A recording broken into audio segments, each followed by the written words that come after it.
무엇을 잡고 있나? 라는 제목으로 하나님 말씀 같이 나누겠습니다. 떡 하나 주면 안 잡아먹지 라는 말을 다 알겠죠? 누구라도 한 번 정도는 들으면서 자랐을 것이고, 또 나이가 들면은 또 그 얘기를 누군가에게는 또 해주는 우리나라 사람이라면은 거의 예외 없이 다 알만한 얘기죠. 제 서재에 동화 시리즈가 있어서 보니까 해와 달이 된 오누이 이렇게 제목이 되어서 보았더니, 보통은 우리가 햇님 달님 이야기 이렇게 동화 이야기로 알고 있죠. 내용들은 다 아시나요? 동화들을 안 들어보시고 안 읽고 지내오셨나요? 네. 호르머니하고 오누이가 살고 있었어요. 제가 구연동화 하듯이는 못하지만 줄거리만 잠깐 말씀드리면은, 어머니가 떡을 팔아서 아이들을 잘 키우는데 그날따라 떡이 잘 팔렸어요. 그래서 뒤늦게 집으로 돌아오는 길에 누굴 만나요? 호랑이를 만나요. 호랑이가 떡 하나 주면 안 잡아먹지. 떡 하나 줬더니 또 뒤에 따라와요.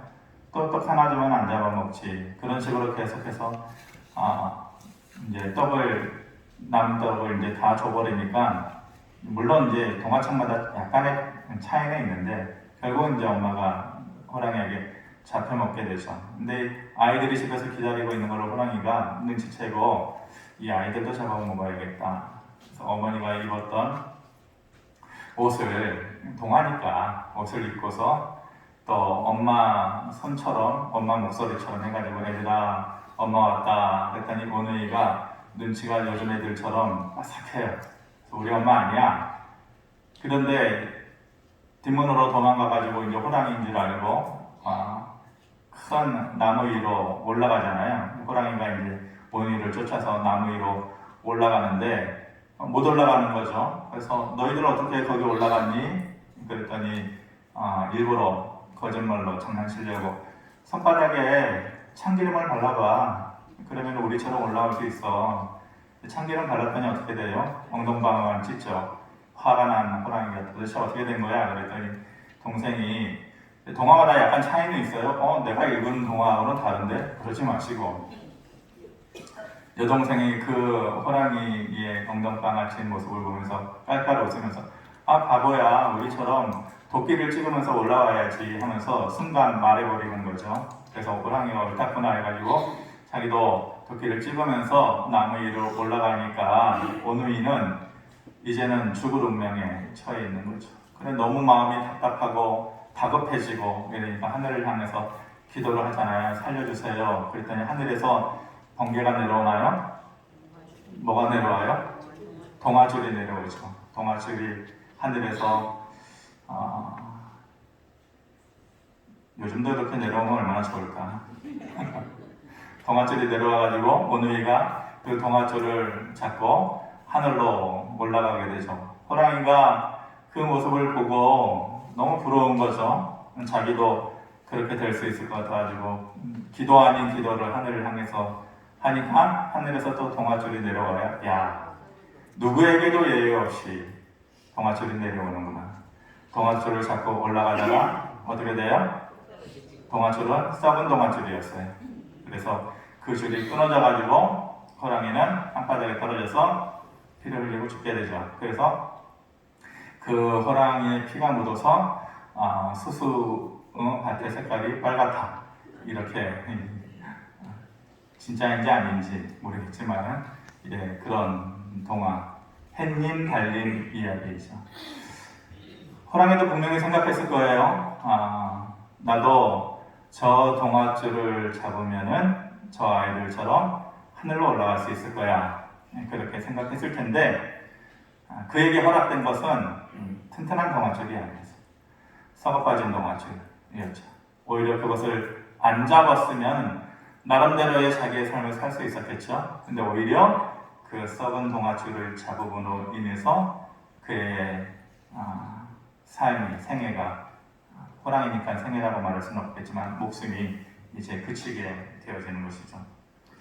삶을 살다 보면 분명 썩은 동아줄도 있다라는 것을 알아야 돼. 내가 이걸 잡으면 살 것 같아요. 이걸 잡아야만 살 것 같아요. 이것을 잡기 위해서 평생을 살아가는데 호랑이가 착각한 것처럼 그것이 썩은 동아줄일 수 있다라는 것을 우리가 깨달아야 되는 것이죠. 사람들이 얘기해요. 그거 썩은 동아줄이야. 너 그거 잡으면은 분명히 그것이 너의 발목을 붙잡게 될 거야. 이렇게 얘기하죠. 어느 때에 얘기하는 거예요? 제3자의 입장에서 곁에서 보았을 때에 저거 아닌데 분명히 저렇게 하면 안 되는데 분명히 저것이 발목을 붙잡게 되는 날이 올 텐데 그것을 깨달으니까 옆에서 그렇게 말해주는 거죠. 너 그거 잡으면은 분명히 그거 썩은 동아줄 된다. 근데 사람들이 잘 안 들어요. 그 말을. 자기가 믿고 있었던, 단단히 믿고 있었던 그 줄이 끊어지면 실망감이 더 크겠죠. 허무감이 더욱더 클 것입니다. 오늘의 이야기, 성경 말씀이 그것을 우리에게 얘기해 주려고 하는 것입니다. 기구한 운명의 주인공이 오늘 본문에 나와요. 기구하다. 이 사람 삶이 참 기구하다. 이 기구하다는 뜻이 어떤 뜻입니까? 평탄하지 못하다는. 삶을 살아가는 데 있어서 이 사람의 삶의 모습이 너무 우여곡절이 많아요. 너무 업앤다운, 올라가고 내려가고 사연이 많고 아픔이 많고 그래서 평탄하지 못한 삶을 기구한 삶이다, 기구한 운명이다 이렇게 얘기하잖아요. 그 기구한 운명의 주인공이 남유다의 여호수아입니다. 얼마 전에 제가 나봇의 포도원 이야기를 해드렸죠. 나봇이라는 사람이 아방 왕궁 앞에 포도원을 가졌는데 아방이 욕심 많아가지고 근데 사실은 그 욕심보다도 그 뒤에서 조종하는 그 아내 이세벨의 악한 마음이 더욱더 컸던 거죠. 나봇의 포도원을 빼앗아요. 근데 하나님께서 가만히 두실 리가 없죠.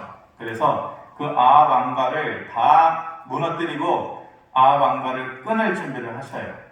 그렇게 해서 선택되어진 사람이 예후라는 사람이에요. 오늘 본문 말씀은 그것이 아니니까 지나가고 예후라는 사람에 의해서 이제 북이스라엘의 아합 왕가를 끊으려고 하시는데 그 자리에 마침 남유다의 아하시아 왕이 같이 있었어요. 그래서 한날 한시에 북이스라엘과 남유다의 왕이 예후에게 죽임을 당하게 되죠.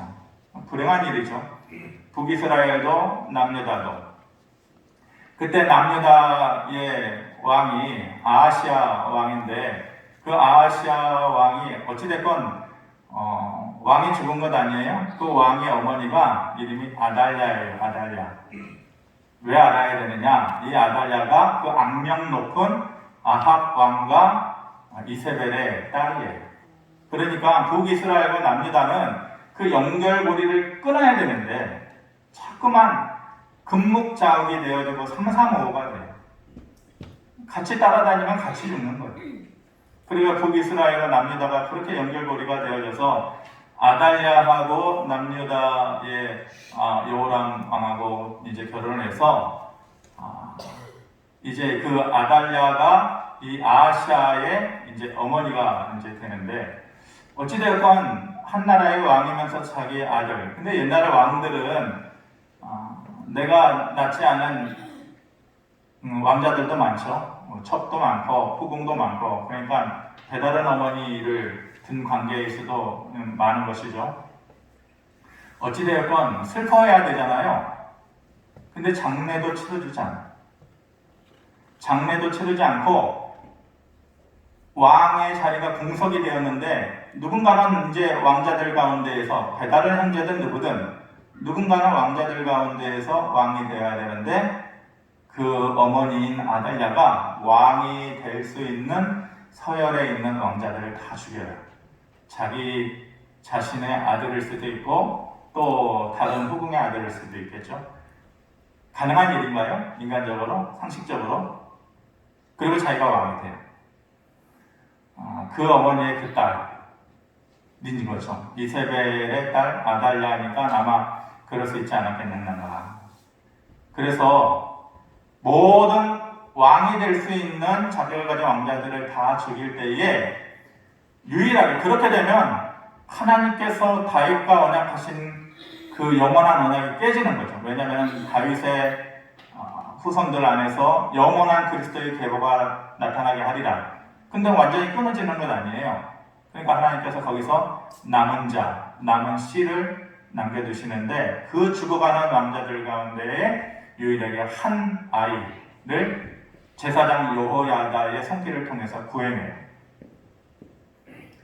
어린아이, 피부치 젖먹이일 때 그 아이가 요아스예요. 요아스. 그리고 그 아이를 성전 깊은 곳에서 몰래 6년 동안을 키워내요. 6년을.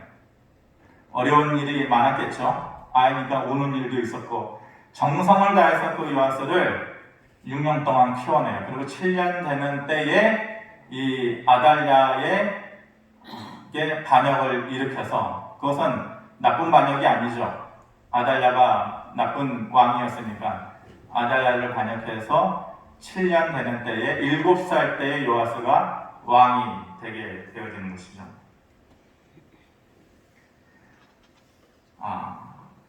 그리고 출생하는 가운데에 이 요아스가 그런 출생의 배경을 가지고 있음에도 불구하고 요아스는 잘 자라나요. 그 뒤에는 제사장 여호야다의 역할이 엄청나게 작용을 했던 것이죠. 부모는 없고 형제도 없고 혼자서 자라나야 되는 그 과정 가운데에서 이 요아스가 느꼈던 마음이 어떤 마음이었을까? 이제 아이들이 자라면서 조금씩 자기의 배경을 아는 거잖아요. 출생 배경을 알고 내 형제들에게 있었던 일, 어머니가 나에게 했던 일, 이런 일을 알게 되는 것이죠.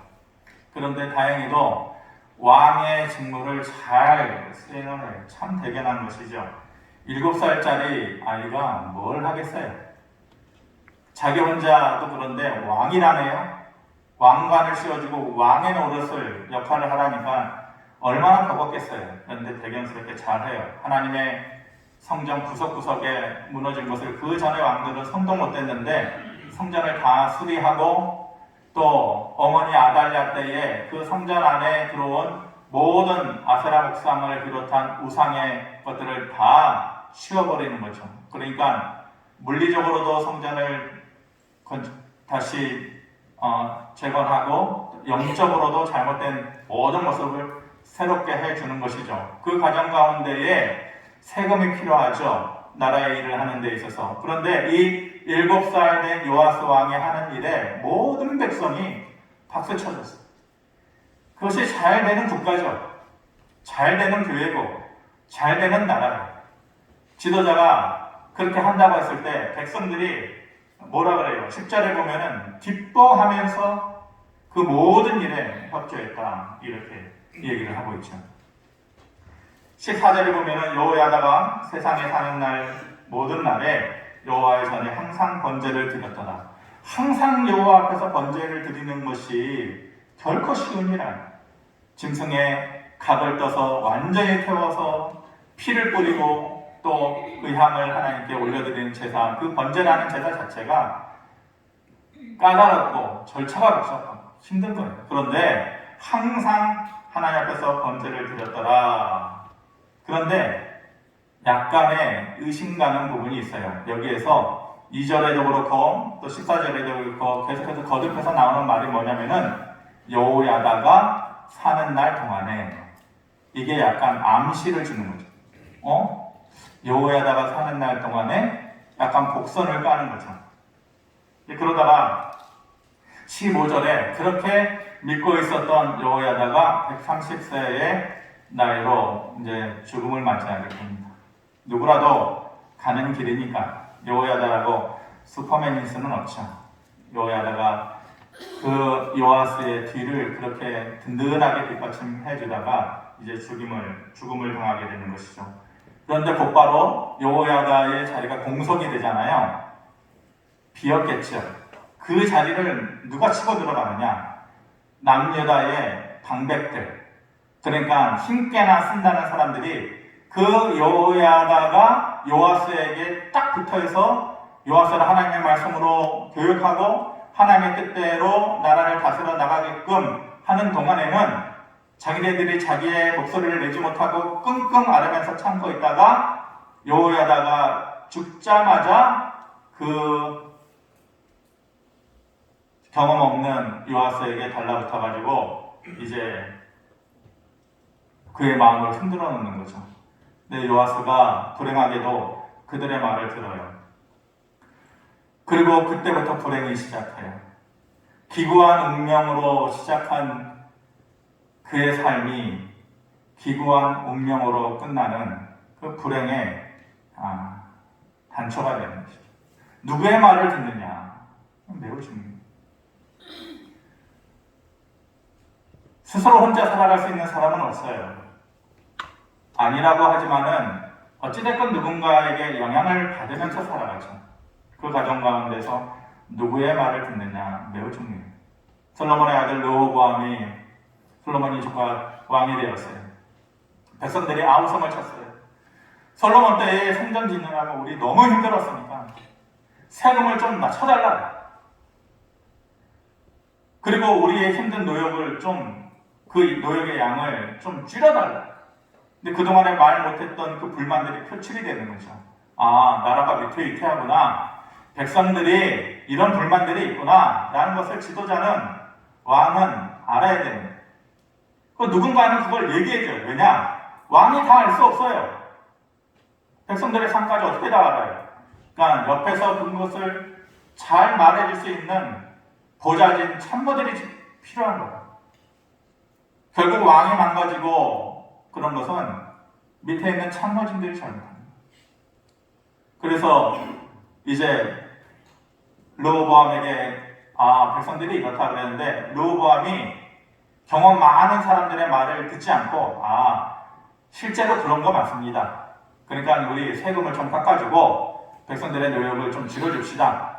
이렇게 얘기하는데 그 말을 듣지 않고 경험이 적고 자기중심적이고 욕심 많은 젊은 방백들의 얘기를 들어요. 그들을 채찍으로 다스렸다면 이제는 정갈 채찍으로 다스려야지. 왕이면은 그 정도 해야지. 르호보암이 그들의 말을 들었을 때에 이스라엘의 불행이 시작된 것 아니에요? 남북 이스라엘로 나눠진 것 아니에요? 사람이 누구의 말을 듣고 사느냐가 매우 중요합니다. 거기까지는 그나마 괜찮아요. 이 요아스 왕이 그들의 말을 들었다고 크게 잘못된 건 없죠. 그런데 18절의 말씀 우리 같이 한번 보겠습니다. 시작. 그의 조상들의 하나님 여호와의 전을 버리고 아세라 우상과 우상을 섬겼으므로 그 죄로 말미암아 진노가 유다와 예루살렘에 임하니라. 지금까지 너무 잘해왔잖아요. 경험도 없고 부모도 없고 지도자도 없고. 그런데 제사장 여호야다의 다행히도 하나님 앞에 온전히 서 있는 제사장 여호야다의 가르침과 함께함과 도움과 이런 걸로 지금까지 너무 잘해왔는데 흠잡을 것이 없이 잘해왔는데 갑자기 모든 것이 바뀝니다. 그 어머니 잘못된 아달랴 때문에 여호와의 성전에서 우상을 섬겼던 것 다시 다 끌어들이는 거예요. 그렇게 요아스가 망가지는 것을 하나님께서 원치 않으셨겠죠. 내가 너를 어떻게 여호야다를 통해서 어떻게 살려냈고 너를 어떻게 생존하게 했고 어떻게 키웠는데 네가 그러냐? 하나님의 마음이 그런 마음이었을 거예요. 그래서 19절에 보면 그러나 여호와께서 그들에게 선지자를 보내사 다시 여호와에게로 돌아오게 하려 하심에 이게 하나님의 마음이죠. 아버지의 마음이죠. 선지자들이 그들에게 경고하였으나 어찌된 일인지 요아스가 듣지 않아요. 최종 수단으로 계속해서 선지자를 보내도 듣지 않으니까 하나님께서 최후의 수단으로 누구를 보내느냐? 이 요아스에게 가장 영향력이 있었던 사람이 제사장 여호야다잖아요. 근데 여호야다는 죽고 없고 그의 아들 스가랴가 있었어요. 그래, 스가랴를 보내서 말하면 그래도 듣겠지 하면서 스가랴를 이 요아스 왕에게 보내요. 그리고 무슨 말을 합니까? 스가랴가 20절에 보니까 하나님이 이같이 말씀하시기를 너희가 어찌하여 여호와의 명령을 거역하여 스스로 형통하지 못하게 하느냐 하셨나니 너희가 여호와를 버렸으므로 여호와께서도 너희를 버리셨느니라. 너 그러면 너 스스로 여호와를 버리면 이제는 네가 찾아도 여호와께서 너를 버릴 것이다. 엄청난 심판의 말이죠. 이 요아스 왕이 믿음의 기본이 안 된 사람이 아니에요. 무엇이든지 조기 교육이 중요하잖아요. 근데 이 아이는 제사장 여호야다에 의해서 어렸을 때부터 믿음 교육을 잘 받았을 거예요. 근데 하나님께서 스가랴를 통해서 말씀하시는 너가 그렇게 여호와를 버리면 네 인생의 나머지는 여호와도 너를 버리는 삶이 될 거야 라고 얘기하면 그래도 믿음의 바탕이 있는 사람이니까 들어야 되잖아요. 최소한 양심의 가책을 느껴야죠. 왜냐? 자기를 지금까지 보살펴준 여호야다의 아들이 와서 얘기하는 것이니까. 그런데 그 말하는 스가랴를 죽여요. 그 후에 하나님께서 안 되겠다 싶어서 아람이라는 나라를 남유다에 쳐들어오게 하죠. 그런데 24절에 보니까 적은 무리가 쳐들어왔는데 큰 무리가 지게 돼요. 이게 우리의 인생이에요. 나는 큰 것을 가지고 있다고 생각하면서 적은 것을 가진 사람을 보면서 나는 괜찮아 라고 나는 이길 수 있어 라고 하는데 지는 게 우리의 인생이에요. 한편으로 내가 가진 것은 보잘것없고 아무것도 없어. 나는 힘도 없어. 내 주변의 사람은 다 능력 있는 사람이고 잘 나가는 사람이고. 그런데 오히려 그들이 꼬꾸라지고 내가 높은 자리에 오를 수 있는 것이 또한 우리의 인생의 모습이기도 해요. 그 과정 가운데에서 하나님의 손길과 하나님의 도우심이 가장 큰 역할을 할 때가 많이 있어요. 적은 무리가 쳐들어왔는데 큰 무리가 거기에서 좌절을 하고 또 실패를 하게 되죠. 그리고 그 자리에서 이 요아스가 부상을 당해요. 그런데 그거보다도 더 슬픈 것은 반역이 일어나요. 자기가 반역을 통해서 왕이 됐잖아요. 근데 이제 자기가 믿고 따랐던 부하 신하들이 오히려 자기를 반역하고 요아스를 죽이게 되죠. 기구한 운명이죠. 인생의 시작이 기구했고 인생의 끝 마무리가 기구했어요. 형제들 모두 죽고 또 그것도 다른 사람의 손이 아니라 그들의 어머니라고 불리는 아달랴에 의해서 다 죽어요. 어린 나이에 7살 때에 아무것도 없이 왕노릇해야 되는 그 슬프고 힘겨운 자리에서 그의 삶을 영위해 나갔었던 것이죠. 정말로 이해 안 가는 게 있어요. 여러분들은 어떻게 생각이 되는지 모르겠지만은 그렇게 잘했던 요아스가 왜 갑자기 이렇게 변했을까? 그렇게 철저하게 하나님 앞에서 믿음 교육을 받고 올바르게 살려고 했던 요아스가 왜 갑자기 이렇게 망가졌을까? 궁금하지 않으신가요? 저는 이 말씀을 볼 때 성경에는 이 이유가 나와 있지 않아요. 이유가 나와 있지 않으니까 궁금한 거예요. 아니 도대체 뭔가 이유가 있어야 될 거 아니에요. 그리고 지금까지 잘 해온 삶인데 흠잡을 데 없이 하나님 앞에 온전히 섰던 삶인데 어떻게 갑자기 이렇게 변하고 망가지고 기구한 인생으로 그 삶이 마감될 수 있을까? 성경을 없는 것을 갖다가 억지로 껴맞추려고 하는 것은 보기가 좀 민망하지만 우리가 성경의 모든 것을 얘기해주고 있지 않으니까 그 뒷면에 있는 것은 충분히 상상의 나래를 펼 줄 알고 추측을 할 수 있는 것이죠. 어머니의 손에 형제들이 다 죽게 되었을 때에 이 어린 요아스의 마음, 정서적인 상태가 어땠을까? 슬펐을 거예요. 외로웠을 것이고 나도 언제 그렇게 될 수 있을 것이다 라는 두려움 가운데 있었을 거예요. 그러니까 이 성장 과정이 이 어린 요아스가 자라나는 성장 과정이라는 것은 결코 형통치 않았을 거예요. 그래서 가장 그가 의지하고픈 거, 그게 누구예요? 여호야다죠. 자기를 구해준, 살려준 제사장 여호야다. 여호야다만 보고 여호야다의 말에만 귀를 기울이고 여호야다의 말에만 순종하면서 분명히 살았을 거예요. 요아스에게서는 여호야다가 everything, 모든 것, 내 인생의 모든 것은 여호야다야, 분명히 그렇게 생각하면서 살았을 거예요. 그런데 어느 날 여호야다가 죽었어요. 모든 것이 한순간에 사라진 듯한 느낌이 있지 않았겠어요? 그러다 보니 그 가운데에 자기 자신이 억누르고 있었다.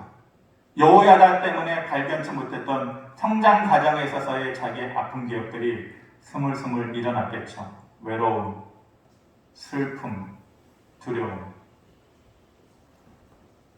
그러면서 이제 누구의 말을 들어야 되나?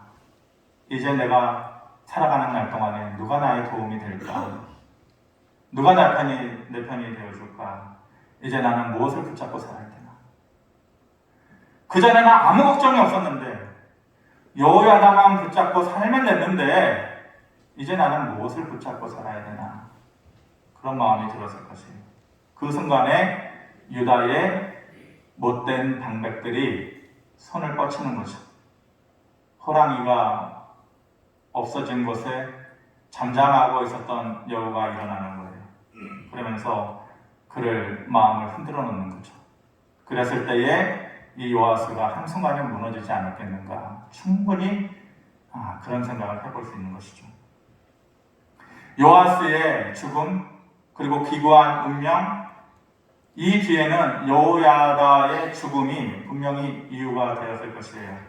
그만 의지하고 살았는데, 그만 붙잡고 살았는데, 그것이 사라지고 마니까 이 요아스의 인생이 완전히 망가지고 만 것이죠. 제가 아는 사람 중에 정말 기구한 삶을, 지금은 돌아가셨는지 모르겠네요. 이런 삶을 연상하면 제일 먼저 생각나는 사람이 그분이에요. 아주머니인데, 미국에 사는 아주머니인데, 딸아이 하나 있어요. 딸아이를 도남동에서 사셨는데 집이 몇 채 있고 상당히 부자인데 딸아이 하나 있으니 얼마나 애지중지 키웠겠어요. 그 아이를 미국에 보내가지고 공부시켜가지고 국제 변호사 시키려고 집에 있는 돈 다 갖다 바치고 또 집 하나 팔아서 그 아이 뒷바라지하고, 근데 국제 변호사가 됐어요. 그러니 이 어머니 입장에서 세상을 얻은 것과 같겠죠.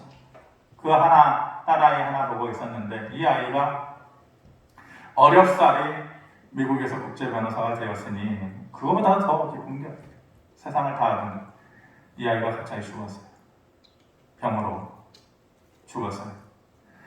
그 병든 아이 또 고쳐내려고 집 하나 팔고 또 하나 팔고 그동안에 일구었던 모든 것을 다 그 아이에게 다 이제 바친 거죠. 살았으면 좋았을 텐데 죽었어요. 그리고 그 아주머니의 인생은 비참했어요. 미국에서 살아가는 그 아주머니의 초라한 모습, 아마 오래됐으니까 돌아가셨을 수도 있겠다 싶은 생각이 드는데, 그 딸만 보고 살았던 삶인데, 그것만 붙잡고 살았던 삶인데 그게 사라져버리니까 아마 이 요아스와 같은 마음이 아니었을까. 여호야다만 보고 살았다가 그것이 사라져버리니까 모든 것이 한순간에 망가지는 그런 삶이 된 거죠.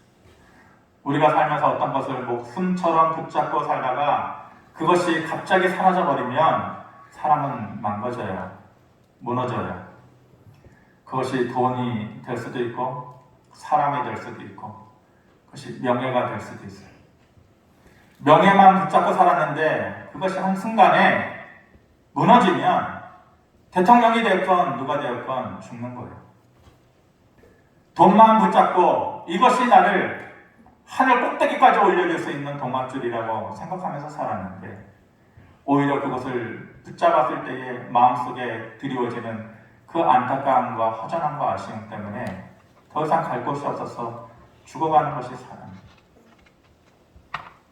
사람만 보고 살았는데, 이거 하나만 보고 살았는데, 그것이 어느 순간에 내 곁에 없을 때에 그 마음을 이겨내지 못하는 것이 사람이에요. 그래서 한순간에 무너지고 한순간에 망가지기도 하는 것이. 햇님 달림에서 나오는 그 오늘처럼 하늘에서 동아줄이 내려와서 그들을 살려준 것 같이 궁지에 몰린 우리들의 삶에도 하나님께서 이미 우리에게 주신 우리 인생의 동아줄이 있어요. 너희가 어려울 때에 나무 꼭대기에서 기도했던 햇님 달림의 오늘처럼 너희가 나를 향하여서 기도할 때에 너희를 향해서 준비된 너희를 위한 나의 동아줄이 있다. 그것이 바로 하나님께서 우리만을 위해서 준비하신 십자가와 예수 그리스도의 구원의 길이에요. 그것이 우리에게 주신 썩지 않는 동아줄이에요. 우리가 붙잡아야 할 대상 오직 하나님이신 것을 다시 한번 기억하기를 바랍니다. 살다가 다른 줄을 잡을 수 있어요. 그 줄을 잡았다가 그 줄이 끊어질 때에 내가 원래 붙잡았던 그 십자가와 예수 그리스도의 구원의 길이라는 그 동아줄이 있는 것을 기억한다면 그 사람은 살 수 있어요. 근데 그것을 잊어버리고 살면은 그에게는 영원한 썩은 동아줄을 붙잡고 살다가 그리고 그렇게 인생이 마감되는 그 인생의 마무리가 그렇게 될 수밖에 없는 것이죠. 사람들의 살면서 대부분 붙잡으려고 하는 것이 썩은 동아줄이 아닌가 싶은 생각이 들어요. 저와 여러분들은 뭘 붙잡으면서 살아가려고 합니다. 어저께인가 그저께인가요? 우리가 국민 배우라고 했던 그 유명한 배우가 암투병으로 얼굴이 못 알아볼 정도로 되어지고 가발을 쓰고 나오는 모습을 보면서 안타깝더라고요. 한때를 모든 국민들의 사랑과 박수를 받고 살았던 그 인기를 누렸던 사람인데 영원하지 않구나. 영원히 누릴 수 있는 것은 없구나. 그런 생각이 밀려오더라고요. 인기를 동아줄로 알고 살아가는 사람이 그 인기가 사라져버리면은 그것이 썩은 동아줄인 것을 그때야 깨닫게 되는 거죠. 항상 1, 2등을 했던 딸 아이가 어느 날 스토킹하는 남자에 의해서 무참히 살해를 당하는 일이 우리 주변에 있었잖아요. 그 아이만 바라보고 산 부모의 마음은 찢어지겠죠. 우리가 붙잡을 수 있는 게 뭐가 있을까요? 붙잡는다고 내 곁에 영원히 있어줄 것 같은 것이 무엇이 있을까요? 우리나라가 마약 천지가 된 거 아세요? 이제 강남이나 그런 데서는 마약을 주고받는 거래가 자연스럽게 되었다고 하네요. 아마 원래부터 그랬을 텐데 방송에 되지 않다가 요즘에나 방송이 되는 것 같은데 어떤 사람이 정말로 돈이 많아가지고 돈을 쓸 곳이 없어가지고 이제는 더 이상 누릴 것도 없어요. 돈 많으면 그러겠죠. 뭘 먹나 뭘 사나 이게 관심거리가 안 되는 거예요. 이 사람이 마약에 손을 드는 거예요. 더 이상 사고 싶은 것도 없고 누리고 싶은 것도 없어요. 돈만 있으면 행복할 줄 알았는데 그게 아닌 거예요. 마약에 손을 대서 결국은 이제는 마약 아니면 살 수 없는 그런 인생으로 전락해버려요. 돈은 필요한 거예요. 그렇죠? 돈은 우리에게 꼭 필요한 거예요. 그런데 돈이 우리에게 행복을 가져다주는 주체가 아니라는 것을 보여줘요. 우리가 붙잡으려고 하는 것, 대부분의 세상 사람들이 붙잡으려고 하는 것이 썩은 동아줄 아니겠어요? 썩지 않고 영원히 우리에게 생명과 구원을 가져다주는 십자가 그리스도의 길이 나에게 이미 주어진 것을 우리가 다시 한번 기억합시다. 그것이 웃음을 다시 한번 믿읍시다. 얼마 전에 평생을 믿음 생활 잘해왔는데 마지막에 그 믿음 생활이 흔들리는 듯한 모습을 보면서 내가 이거 잘 믿어왔나? 잘 살아왔나? 누구라도 그런 고민을 하겠죠. 사람이면. 근데 드리고 싶은 말씀이 있어요. 잘 살아오신 거 맞아요. 잘 믿어오신 거 맞아요. 왜냐? 세상의 대부분의 것은 썩어있는 동아줄이지만 내가 붙잡고 믿어왔던 것은 썩지 않는 동아줄인 것을 저와 여러분들이 다시 한번 확신하시길 바랍니다. 그리고 감사할 수 있게 되기를 바랍니다. 기도하겠습니다. 고마우신 아버지 하나님, 우리도 햇님 달님의 오누이처럼 되기를 원합니다.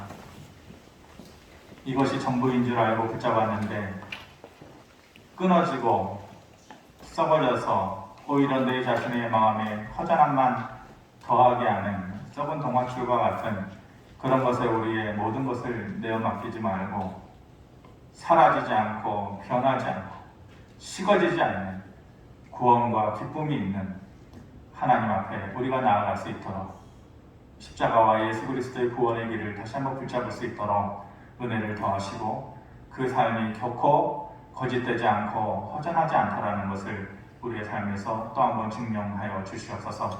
감사드리며 예수 그리스도의 이름으로 기도하옵나이다. 아멘.